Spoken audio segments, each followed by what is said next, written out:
इस वक्त मुल्क में दो बातें चल रही हैं। एक तो मरी में इजलास मुस्लिम लीग नून और दूसरा सदर मुमलिकत की मीटिंग।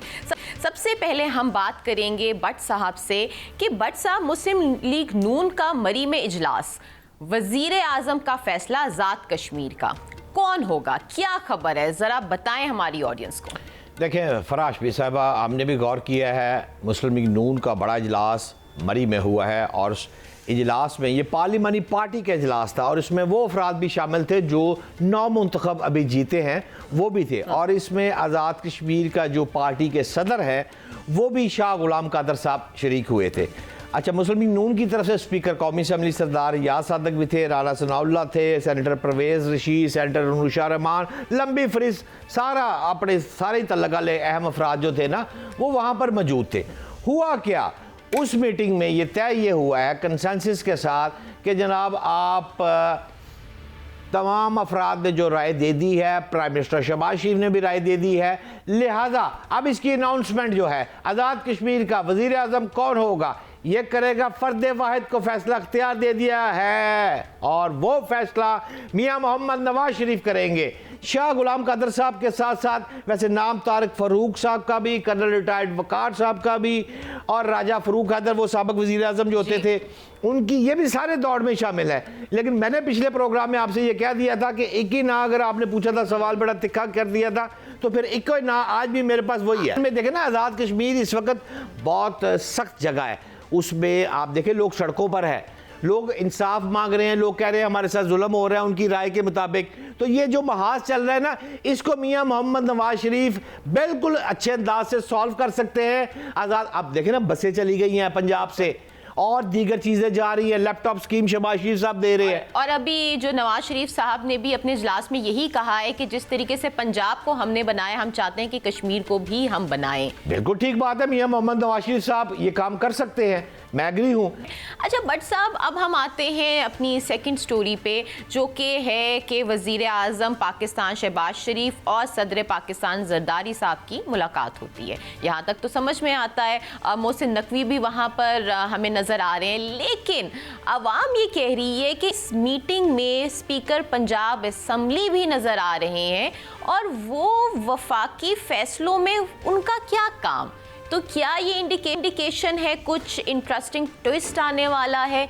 प्लीज़ इंसाइट दें हमें। बड़ा बारीक सवाल है फराश भी साहबा, आपका नज़र पता नहीं स्पीकर पंजाब असम्बली पे इस फुटेज में जो बैठे तो हुए हैं, कैसे चली गई, लेकिन अच्छा सवाल है। मेरी असल में पीर के रोज़, ये जो पिछला पीर था, स्पीकर पंजाब असम्बली से मुलाकात तय थी, तो मुझे उनके स्टाफ ने कहा कि आप आज तशरीफ़ ना लाएँ क्योंकि वो शहबाज साहब से मुलाकात कर रहे हैं।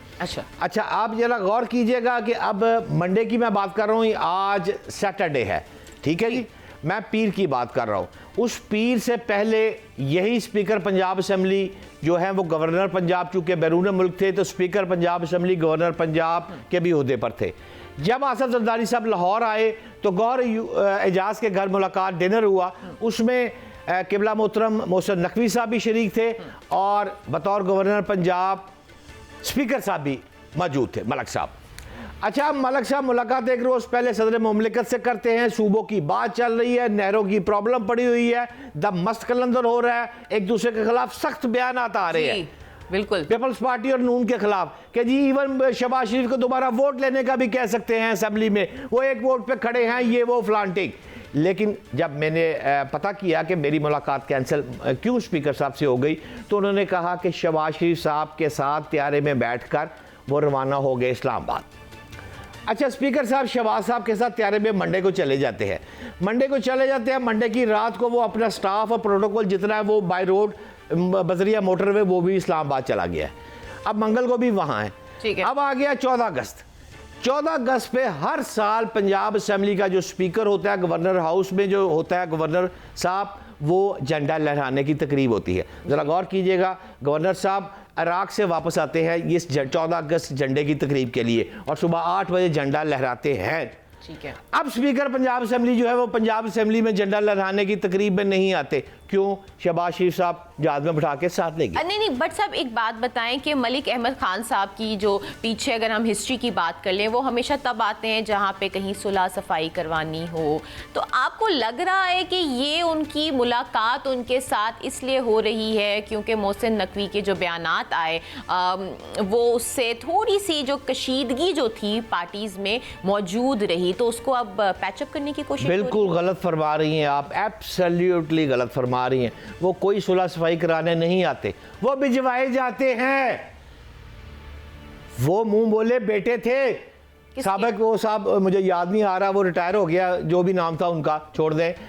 तो मुंह बोले बेटे तो जरदारी साहब के मोहसिन नकवी? अरे नहीं, ठहर तो जाए ना फराश भी साहबा, सवाल यह है मेरे पूरी मुकम्मल होने दे। वो भिजवाए जाते हैं, एक बात। दूसरी बात, जब वो आते हैं वो खुद तशरीफ नहीं लाते, प्राइम मिनिस्टर साहब उनको साथ लेके गए, एक बात। दूसरी बात पे गौर करें ज़रा, जब ये पिछली दफ़ा भी प्रॉब्लम आई थी तो पिछली दौर में भी इन्होंने काम किया था। इस दौर में अगर ये गवर्नर साहब के ओहदे पर जब थे तो जरदारी साहब से मुलाकात हुई। अब जब आप फुटेज देख रही हैं, भाई सीधी बात है कि अगर सदर मुमलिकत से बाद मुलाकात हो रही है, मोहसिन नकवी बैठ सकता है। सीधी बात है कि जनाब प्राइम मिनिस्टर बैठा है, तो स्पीकर साहब की आपका सवाल ठीक है, जायज़ बात कर रही हैं कि स्पीकर पंजाब असेंबली विच किथों आ गया। यानी कि अब कोई उल्टी गिनती नहीं, कोई टिकटॉक नहीं है, बाकी जैसे पुराना चल रहा था सब कुछ अब वैसे ही चलेगा। वो मुंह बोले बेटे थे साबिक, वो साहब मुझे याद नहीं आ रहा, वो रिटायर हो गया, जो भी नाम था उनका छोड़ दें। तो मुंह बोले बेटे तो जरदारी साहब के मोहसिन नकवी? अरे नहीं, ठहर तो जाए ना फराश भी साहबा, सवाल यह है मेरे पूरी मुकम्मल होने दे। वो भिजवाए जाते हैं, एक बात। दूसरी बात, जब वो आते हैं वो खुद तशरीफ नहीं लाते, प्राइम मिनिस्टर साहब उनको साथ लेके गए, एक बात। दूसरी बात पे गौर करें ज़रा, जब ये पिछली दफ़ा भी प्रॉब्लम आई थी तो पिछली दौर में भी इन्होंने काम किया था। इस दौर में अगर ये गवर्नर साहब के ओहदे पर जब थे तो जरदारी साहब से मुलाकात हुई। अब जब आप फुटेज देख रही हैं, भाई सीधी बात है कि अगर सदर मुमलिकत से बाद मुलाकात हो रही है, मोहसिन नकवी बैठ सकता है। सीधी बात है कि जनाब प्राइम मिनिस्टर बैठा है, तो स्पीकर साहब की आपका सवाल ठीक है, जायज़ बात कर रही हैं कि स्पीकर पंजाब असेंबली विच किथों आ गया। यानी कि अब कोई उल्टी गिनती नहीं, कोई टिकटॉक नहीं है, बाकी जैसे पुराना चल रहा था सब कुछ अब वैसे ही चलेगा। भाई उल्टी गिनती अपनी जगह पे, देखे ना, दो बातों को मिक्स ना करें। वो बात है उल्टी गिनती अपनी जगह पे है, ये बात अपनी जगह पे। बिलावल ने भी तो कहा ना, तो इसका मतलब ये है कि अब जो है उनके पास कोई और चारा नहीं है।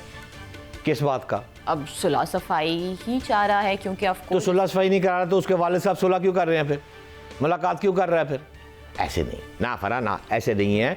बात ये है कि मुलाकात दोनों का, आपका मेरे बगैर, मेरा आपके बगैर गुजारा ही नहीं है। ये दोनों एक दूसरे के साथ लाजम मलजूम वाला साहब है। अच्छा बात ये है, इसमें खबरियत निकाले ना, खबर क्या है?